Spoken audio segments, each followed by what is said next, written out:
오늘 여러분 오랜만에 나온 성도들도 계실 텐데요. 좋지 않습니까? 우리 특별히 김표현 장로님도 오래 오셨는데요. 얼마나 좋으십니까? 오랜만에 나오신 성도들과 함께 이렇게 또 비교적 빡빡하게 앉아서 예배를 드릴 수 있다는 것도 얼마나 감사한지 모르겠어요. 사실 지지난주에 우리는 은혜로운 동행 기도회를 통하여 꽉 차는 이러한 예배 연습을 해왔습니다.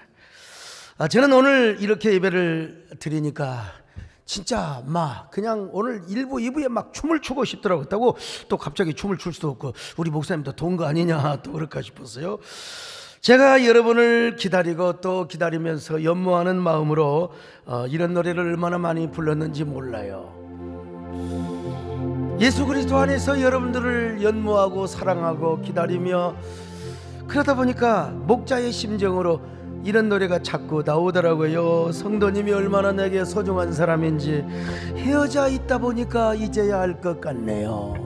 좀 개사를 했습니다마는 여러분, 별빛 같은 나의 사랑이요 꽃과 같은 나의 사랑입니다. 여러분요, 성도님이 얼마나 내게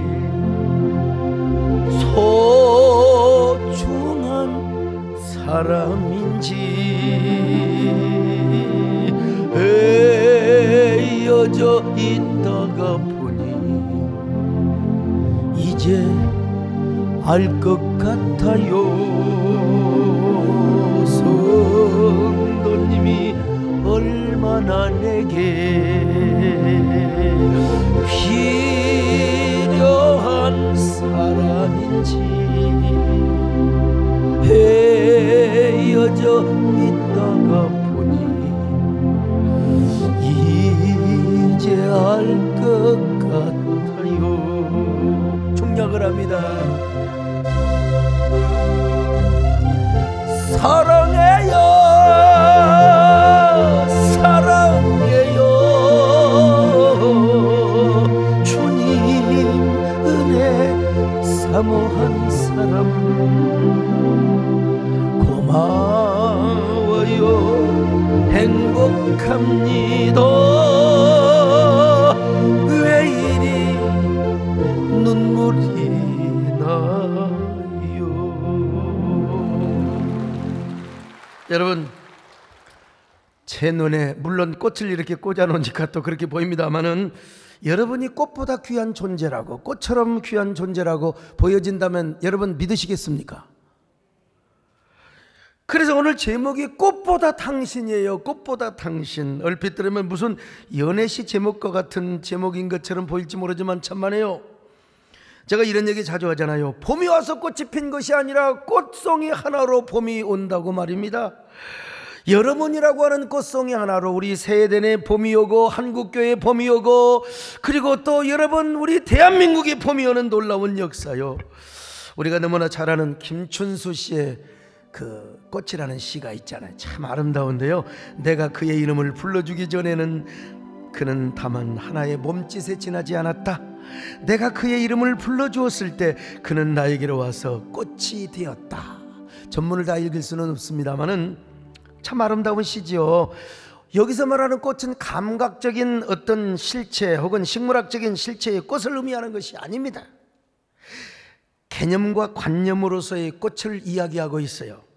근데 하나의 몸짓에 불과했던 꽃을 당신 꽃이야, 너는 꽃이야 이렇게 꽃이라고 불러주는 그 순간 진정한 꽃이 되어서 내 앞에 나타나게 되었다는 것입니다.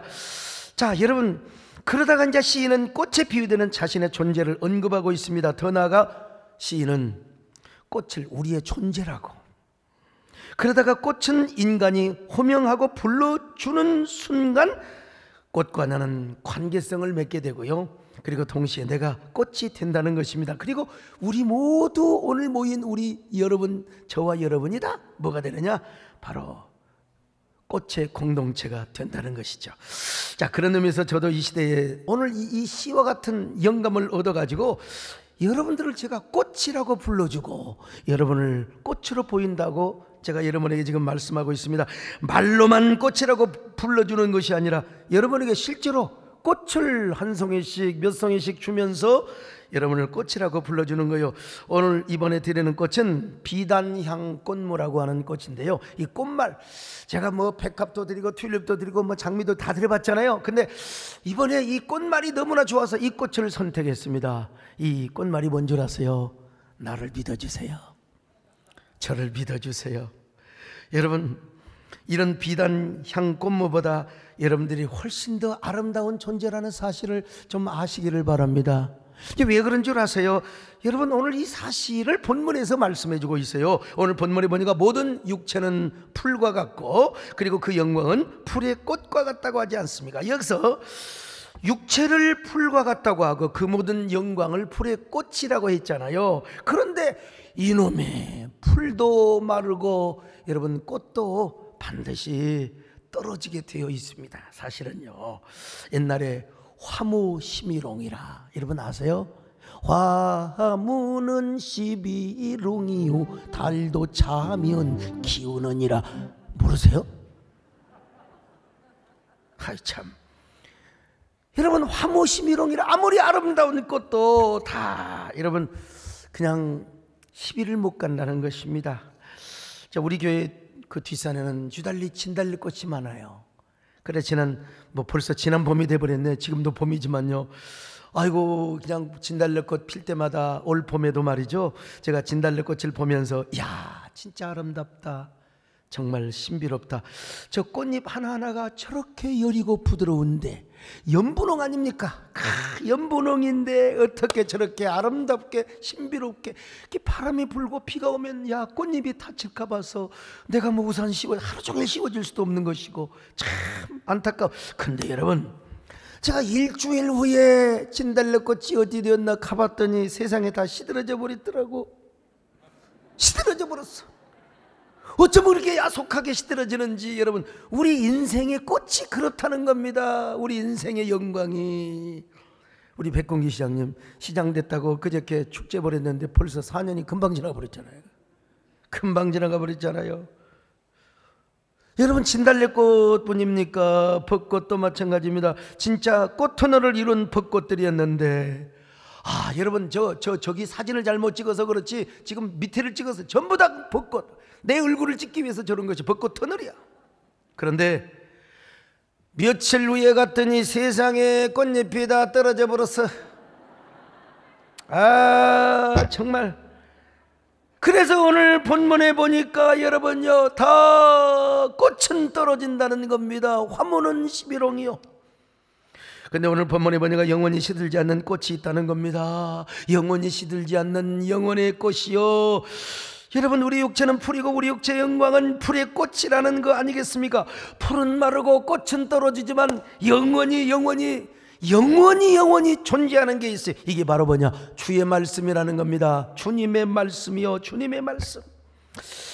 오늘 성경에 보니까요, 말씀을 꽃이라고 그렇게 묘사하지는 않았지만 이거는 대조법의 원칙에 따라서 사실은 육체의 꽃과 말씀의 꽃을 지금 대조해 놓고 있는 겁니다. 베드로전서 1장 24절로 25절 같이 봅니다. 시작. 그러므로 모든 육체는 풀과 같고 그 모든 영광은 풀의 꽃과 같으니 풀은 마르고 꽃은 떨어지되 오직 주의 말씀은 세세토록 있도다 하였으니. 여러분, 육체의 풀은 마르고 육신의 꽃은 시들지만 말씀이라고 하는 꽃은요 세세토록 있다라는 것입니다. 말씀이라는 꽃이 영원하다면 여러분 보세요. 그 말씀을 사랑하고 사모하고 흠모하고 순종하며 지키는 자들이야말로 영원한 꽃이 아니겠습니까? 그리고 그 영원한 꽃은 시들지 않는 꽃이 된다. 오늘 여러분이 그런 사람이 된다는 것입니다. 얼마나 아름다운 표현입니까? 자, 요한일서 2장 17절이요. 시작. 이 세상도 그 정욕도 지나가되 오직 하나님의 뜻을 행하는 자는 영원히 거하느니라. 하나님의 뜻을 행하는 자는 영원히 거하느니라. 그러니까 자, 이 세상의 꽃, 육체의 정욕의 꽃, 육체의 영광의 꽃은 다 떨어지고 지나가지만 하나님의 뜻을 행하는 성도는 영원한 꽃으로 존재한다는 겁니다. 지지 않는 꽃으로 존재한다는 거요. 아니, 이게 논리의 비약이라고 공격할 수 있는 사람이 있을지 모르지만 아닙니다. 천만의 말씀이요. 성경에 보면 오늘 이스라엘의 자손들을 뭐라고 하느냐, 영원히 지지 않는 꽃으로 비유하는, 아니 표현하는, 직설적으로 표현하는 것이 있어요. 다음에 나오는 야곱의 뿌리, 이스라엘의 그리고 꽃이 핀다. 이게 다 뭐냐? 당시 이스라엘 백성들도 상징하지만 오늘 우리 모든 성도들에게도 해당되는 말씀입니다.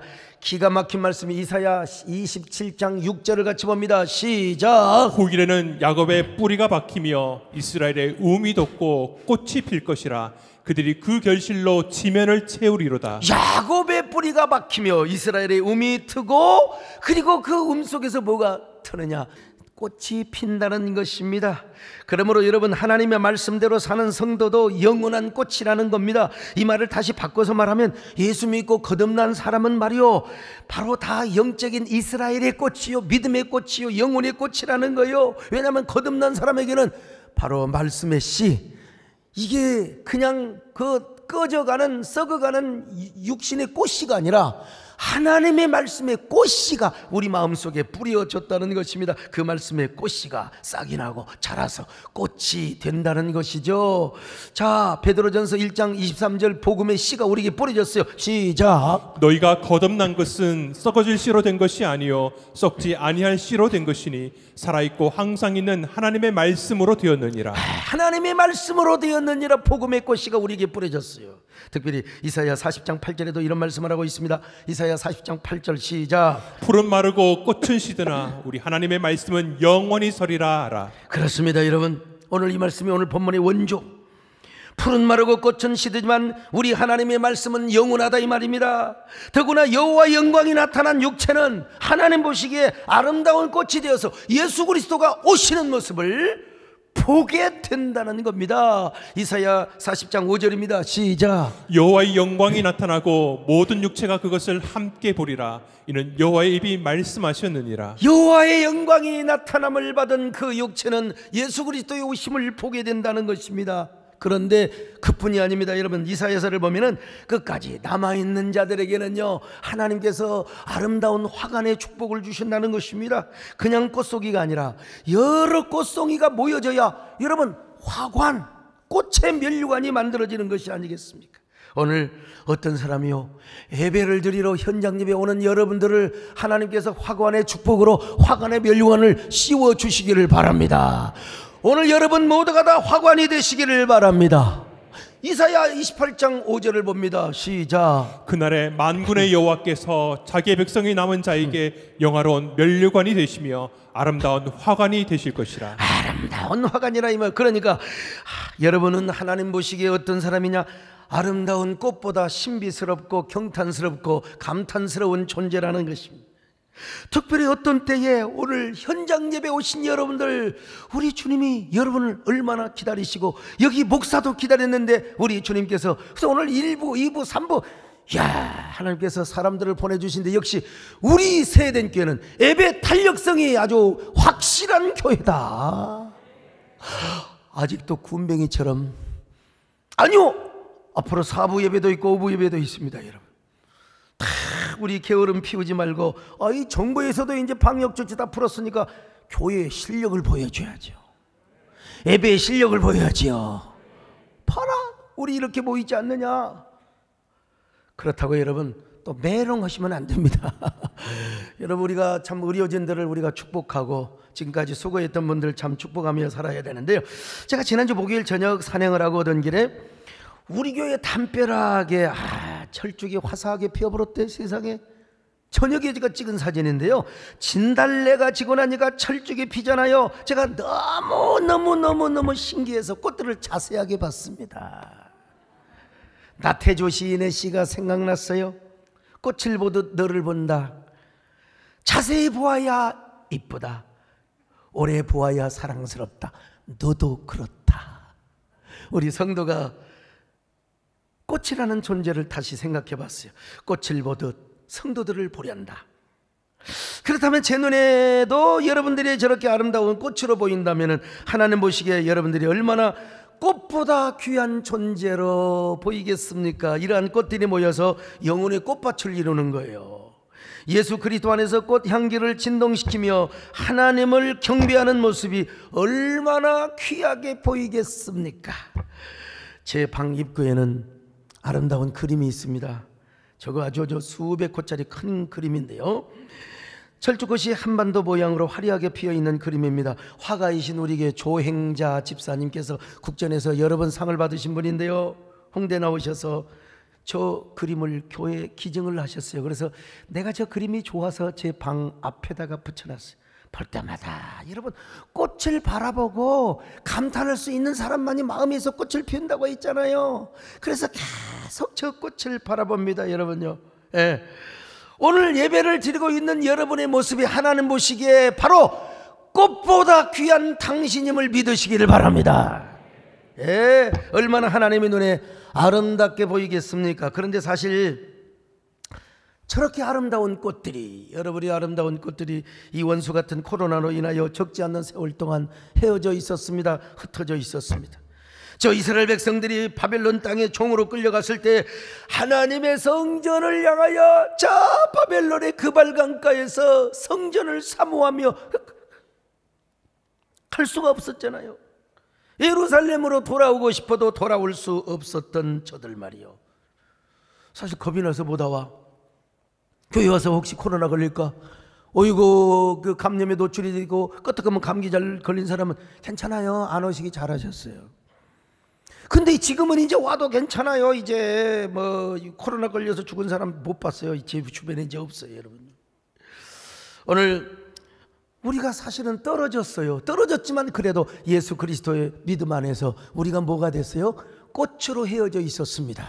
옛날에는 갈대처럼 헤어졌다고 했는데 요즘은 여러분 꽃으로 헤어졌어요. 믿음으로 다 여러분 각자 꽃으로 존재했던 사람들 아닙니까? 그래서 우리는 짧은 날을 헤어져 있었지만 꽃이 피면 같이 웃고 꽃이 져도 같이 울던 믿음의 꽃들의 공동체가 아니었습니까? 그래서 저는 진달래를 보고 벚꽃을 바라보면서 교회 나오지 못한 성도들을 생각할 때마다 저 아름다운 진달래 꽃잎에 사랑의 연서를 써서 사랑하는 사람들에게 보내주면 얼마나 좋을까. 저 흩날리는, 저 흐드러지는 저 벚꽃에다가 사랑의 연서를 써서 성도들에게 보내주면 얼마나 좋을까. 근데 실제로는, 마음으로는 그래도 실제로는 안 되잖아요. 그래서 이제 전자엽서를, 꽃엽서를 만들어 가지고 성도들에게 보냈는데 여러분, 그런 생각을 할 때마다 마음속으로 이런 노래를 불렀죠.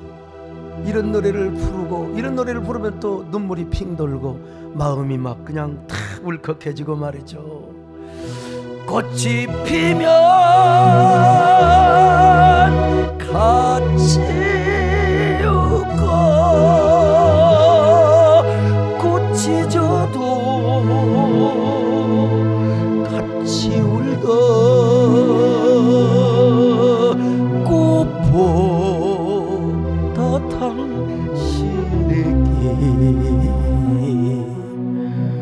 봄날은 온다. 봄날은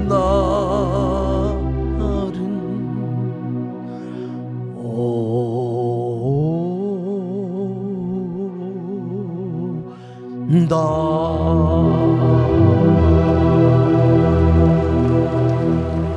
우리 남진 장로님 언제 이 노래 한번 탁 못 들어지게 한번 벌려버렸어요.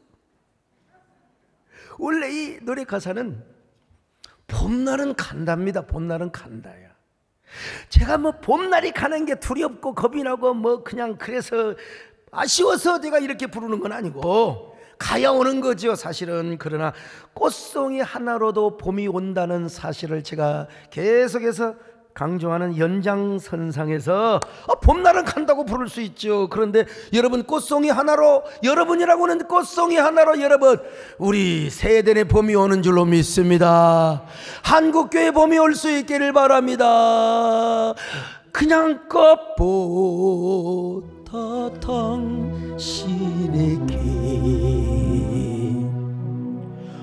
봄날은 온다. 여러분이 영혼의 봄이 오시기를 바랍니다. 우리 삶의 봄이 오시기를 바랍니다. 우리 교회 30년 통사의 제목도 꽃송이 하나로 봄이 오리라. 여러분, 저 몇 년도에 제가 얼마나 앞장섰어요. 문학성이 있는 사람이기 때문에 꽃송이 하나라도 봄은 노리라.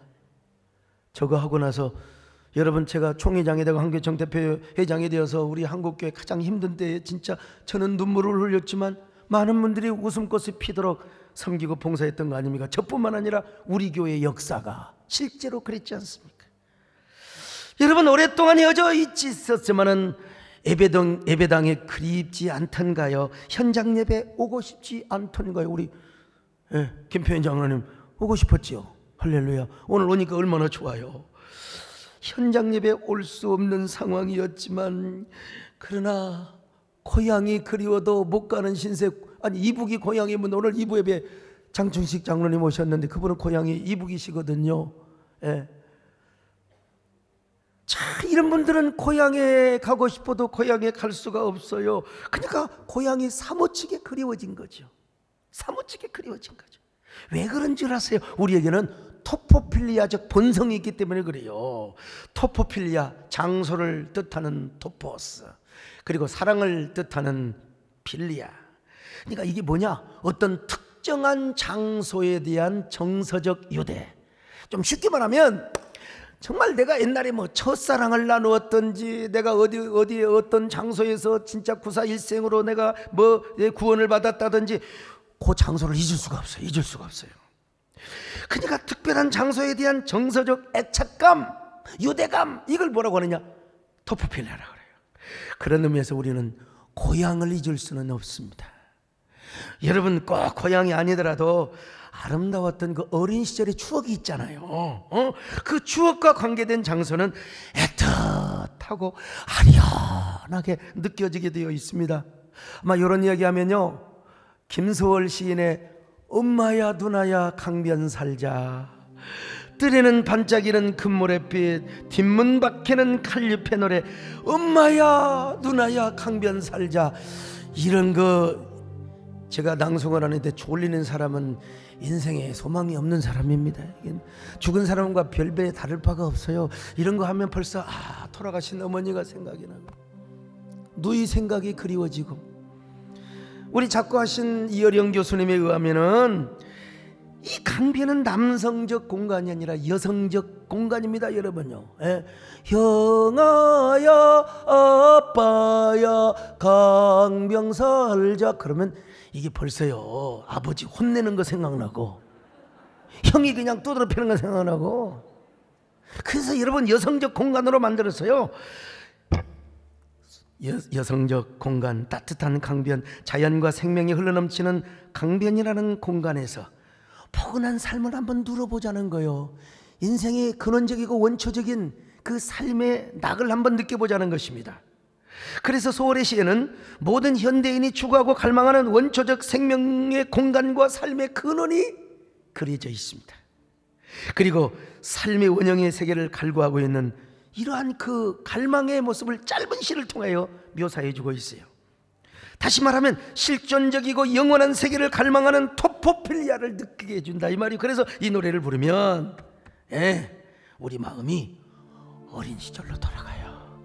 엄마는 또 매를 때렸지만 엄마가 다시 다듬어 훔치면서 우리 안아줬잖아요. 아빠하고 다르잖아요. 누나하고 형은 다르잖아요. 형과, 그리고 나는 경쟁의 관계였지만 누나하고 나는 경쟁의 관계가 아니었다니까. 여러분, 이렇게 아련한 느낌, 이 노래를 부르면 벌써 어린 시절의 토포필리아를 느낄 수밖에 없는 겁니다, 여러분.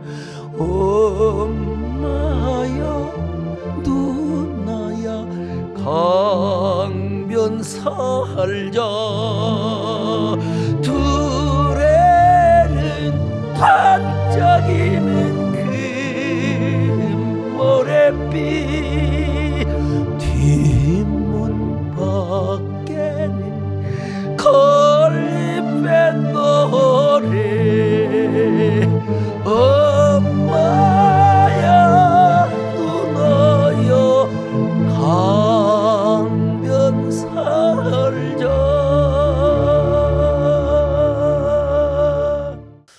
오늘은 남자 얘기가 나와서 그렇지만 저는 진짜 어떠세요? 배장로님, 제가 사나이예요? 아니면 좀팽이에요? 나를 좀팽이라고 하는 사람은 그 사람은 진짜 좀팽이지. 나 남자입니다. 사나이예요. 배짱도 있고 승부욕도 있고요.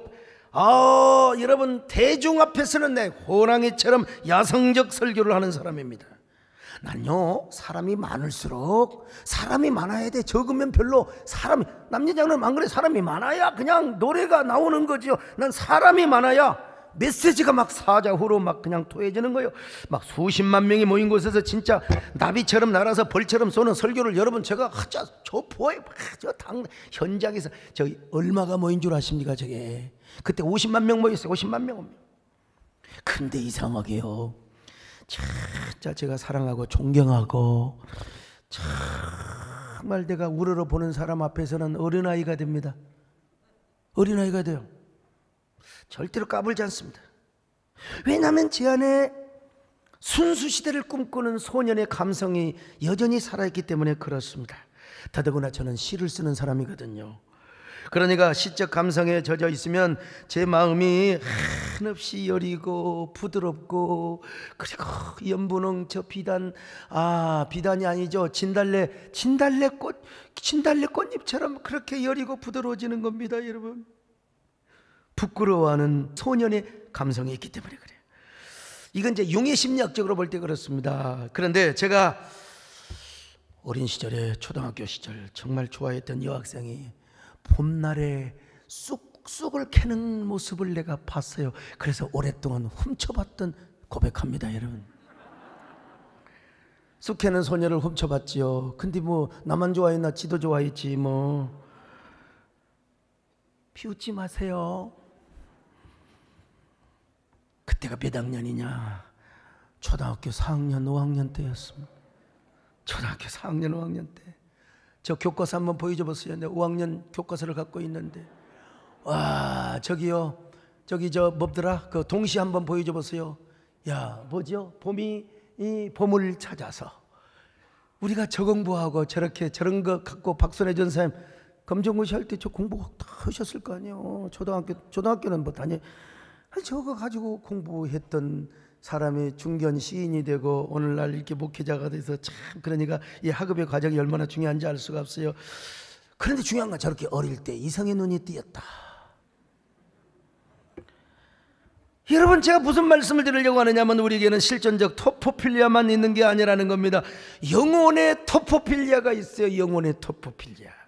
영혼의 토포필리아는 어디입니까? 그 토포필리아는 여러분이 평상시 은혜 받았던 것입니다. 비록 코로나 때문에 멀리 떨어졌고 현장 예배와 떨어지고 유튜브 온라인 예배를 드렸지만, 그럼에도 불구하고 여러분 바로 현장 예배 가고 싶어. 내가 교회 가고 싶어. 내가 직접 대면 예배를 드리고 싶어.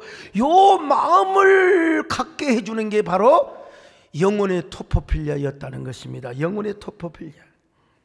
일정 기간 동안 격리되어 있거나 몇 달 동안 현장 예배 오지 못하는 여러분, 현장 예배가 얼마나 갈망이 되는 거예요. 얼마나 사슴이 물을 그리워하는 것처럼 말이죠.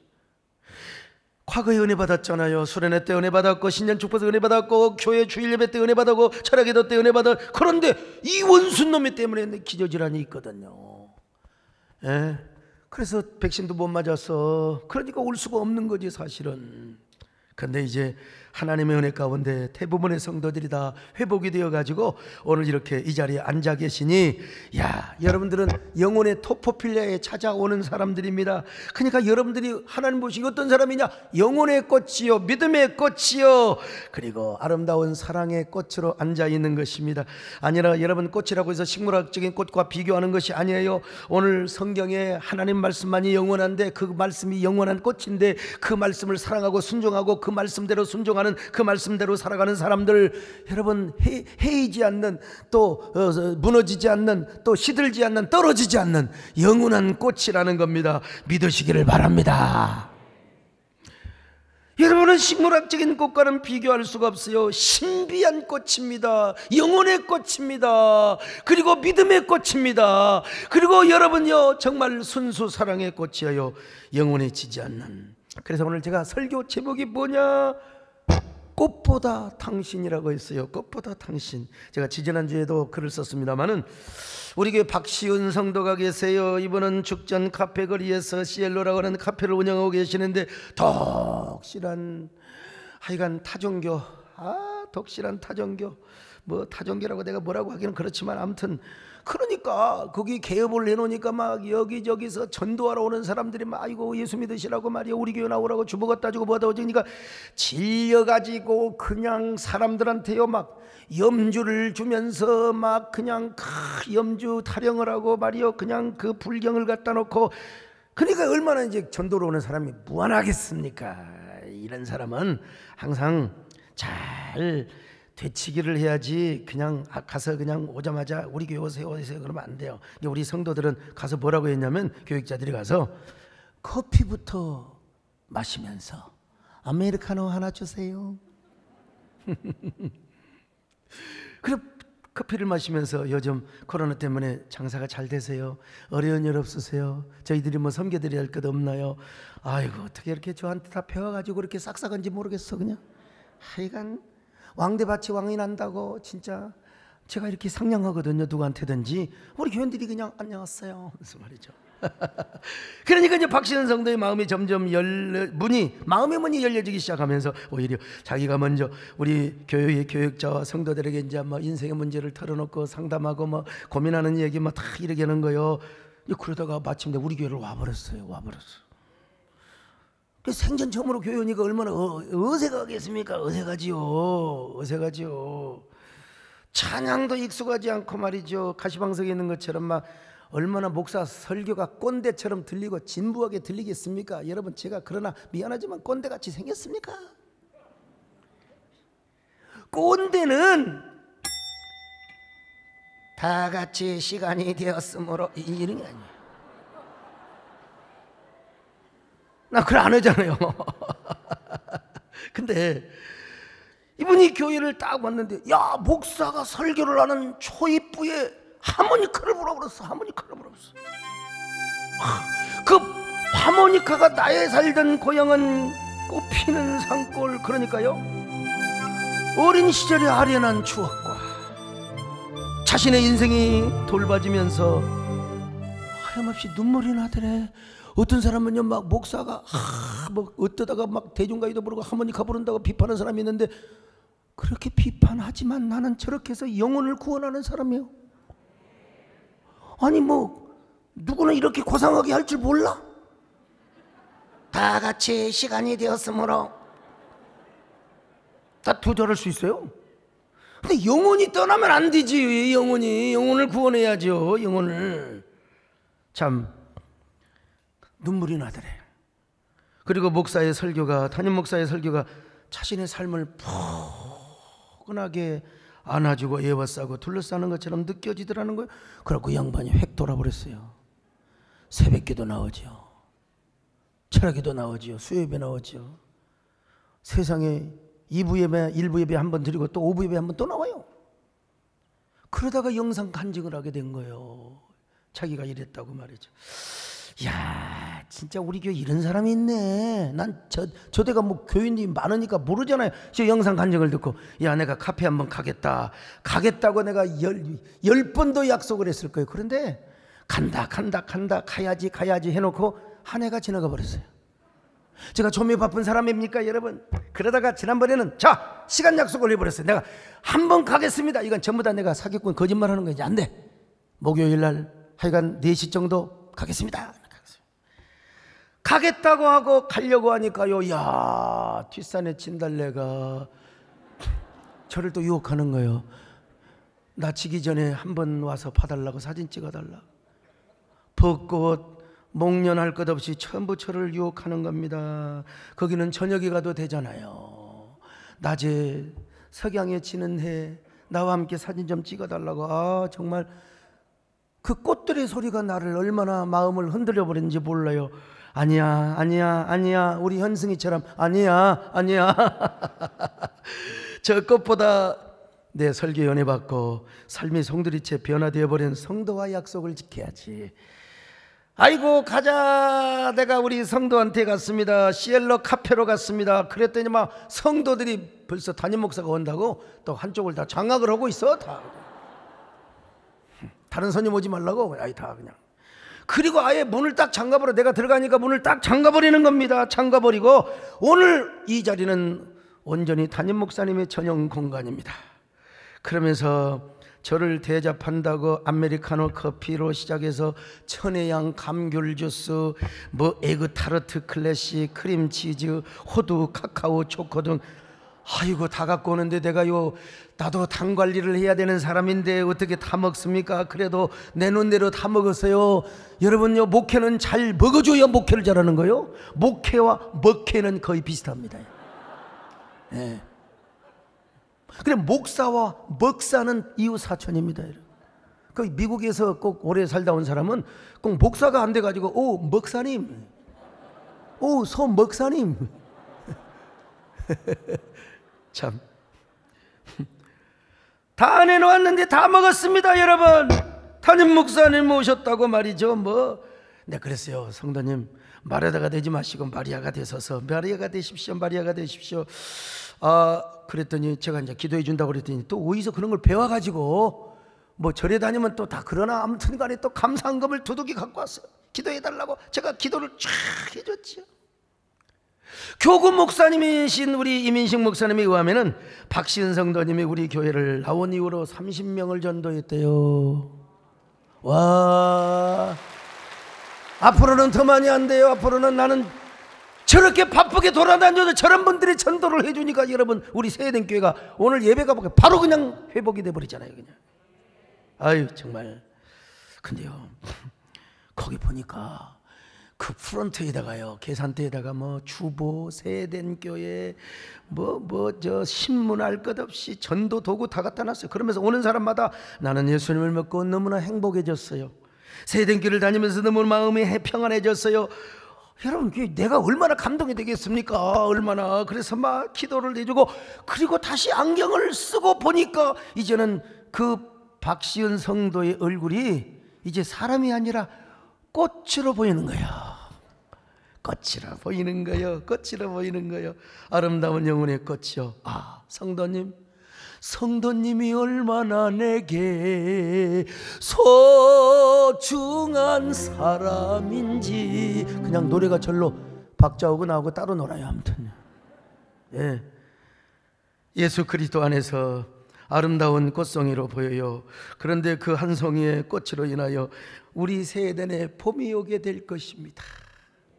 마음속으로 이런 고백을 하였어요. 제가 진짜 산행을 안 하고 우리 박신 성도가 운영하는 시엘로 카페를 가기로 너무나 잘했던 것 같아요. 나는 역시 목사다. 산을 좋아하는 산악인을 넘어 시를 쓰는 시인을 지나서 나는 역시 목사야. 목자의 심정을 가지고 있는 목사야. 참. 그렇게 박신 성도와 우리 성도들을 만나고 돌아왔어요. 그때 돌아오면서 생각나는 문구가 하나 있었어요. 설교 제목 꽃보다 당신이라는 거예요. 꽃보다 당신. 주보 아포리즘에도 봄보다 먼저 꽃을 만났습니다. 제가 이렇게 글을 썼잖아요. 여러분 이 꽃들 사이로 나비가 지나간다 생각해 보세요. 여러분이라고는 꽃들 사이로 나비가 지나간. 제가 여러분 5월 2일 날 한평의 나비 축제에 그 찬양 콘서트에 제가 주강사 말씀을 전하러 갑니다. 탐화 봉접이라는 말이 있잖아요. 나비와 벌은 항상 꽃을 찾아다닌다는 겁니다.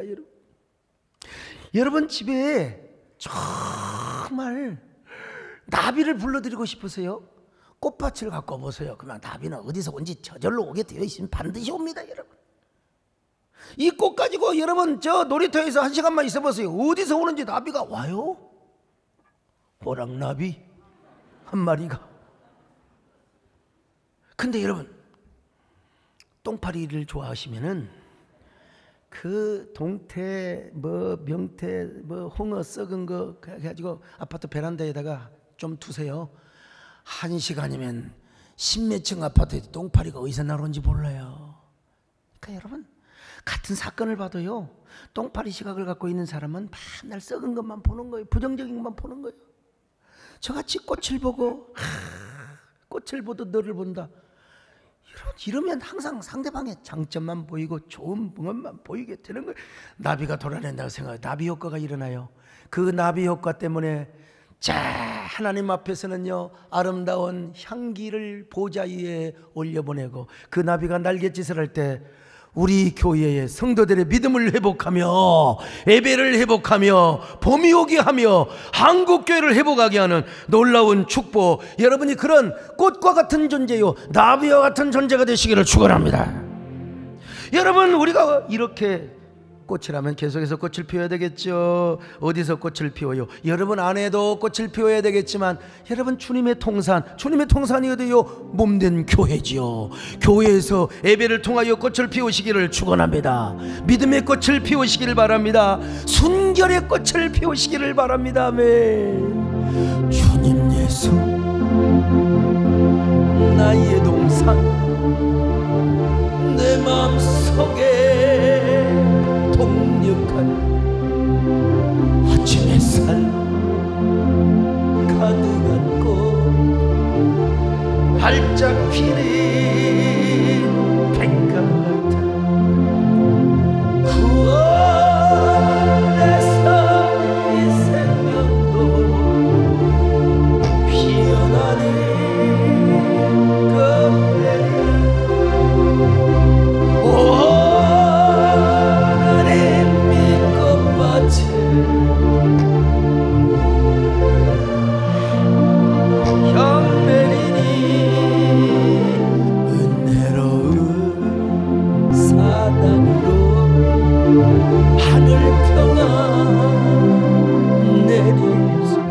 아니, 재단이 아닙니다. 재단입니다. 주의 재단. 여러분, 자, 꽃 받으셨잖아요. 꽃 한번 흔들어 보세요. 사랑합니다. 할렐루야. 와, 대단하네. 너무 크게 흔들면 나비가 도망가니까 살살. 이 비단 향후에 꽃말이 뭐라고 그랬어요? 저를 믿어주세요. 저를 믿어주세요. 그렇다면 여러분이 비단 향의 꽃무가 되어가지고요, 주님 앞에 이렇게 한번 고백을 해보세요. 주님, 저는 오늘 주님 앞에 비단 향 꽃무로 피어나고 싶습니다. 이래봬도 주님의 동산에서 비단 향 꽃무로 피어나고 싶습니다. 주님의 동산에서 지지 않는 꽃으로. 왜 이 비단 향 꽃무로 피어난다고요? 오늘 주님 앞에 이렇게 고백하고 싶네요. 주님, 저를 믿어주세요. 코로나 아니라 어떤 역경의 바람이 불어온다 할지라도 주님을 향하는 그 마음은 흔들리지 않겠습니다. 흔들려도 꺾어지지 않겠습니다. 쓰러지지 않겠습니다. 그저 주님을 사랑하고 연모하는 마음은 영원히 변하지 않겠습니다. 이제 현장 예배를 잘 지키겠습니다. 예배의 선구자가 되겠습니다. 찬양의 꽃을 피워드리겠습니다. 주님, 저를 믿어주세요. 저를 믿어주세요. 나는 주님이 좋을 수밖에 없어요. 주 예수, 나의 사랑이여. 주 예수, 나의 사랑이여.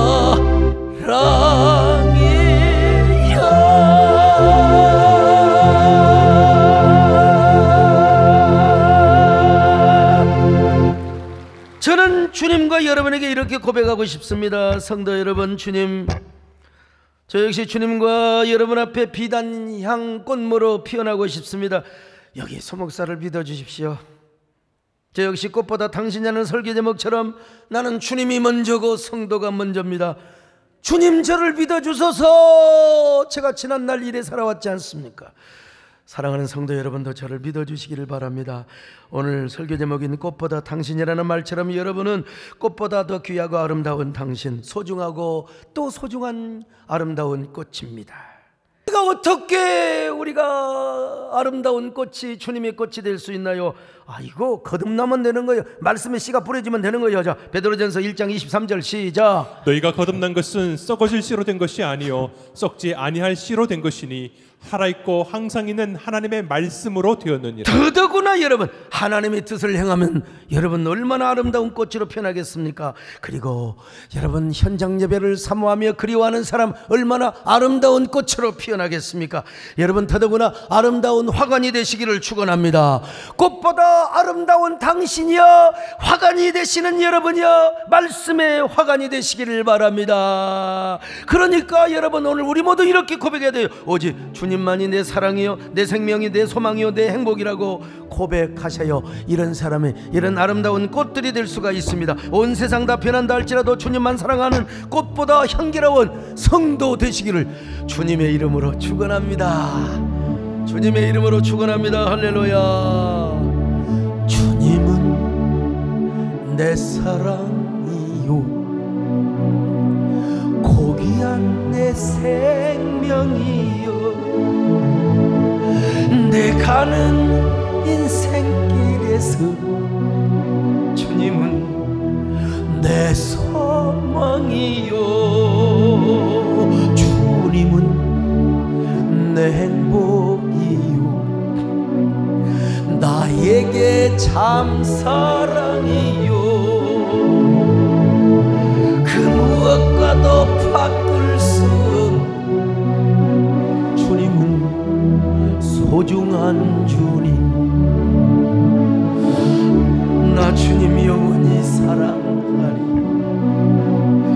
온 세상 모두가 변한다 해도 주님만 사랑하리라.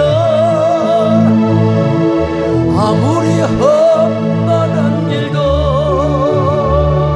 주님과, 우리 주님과 영원히 함께 하리라.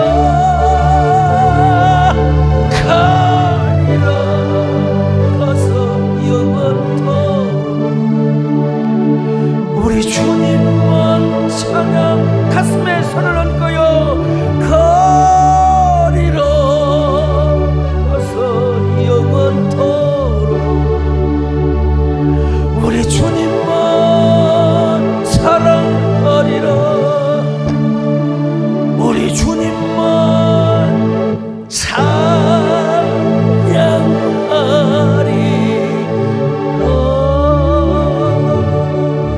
오직 주님만이 우리의 사랑이요, 생명이요, 소망이요, 행복이라는 사실을 고백하는 꽃과 같은 성도들 되게 하여 주옵소서. 온 세상이 다 변한다 할지라도 주님만 사랑하는 꽃보다 향기로운 성도들이 되게 하여 주시옵소서. 예수님의 이름으로 기도 올려옵나이다. 아멘.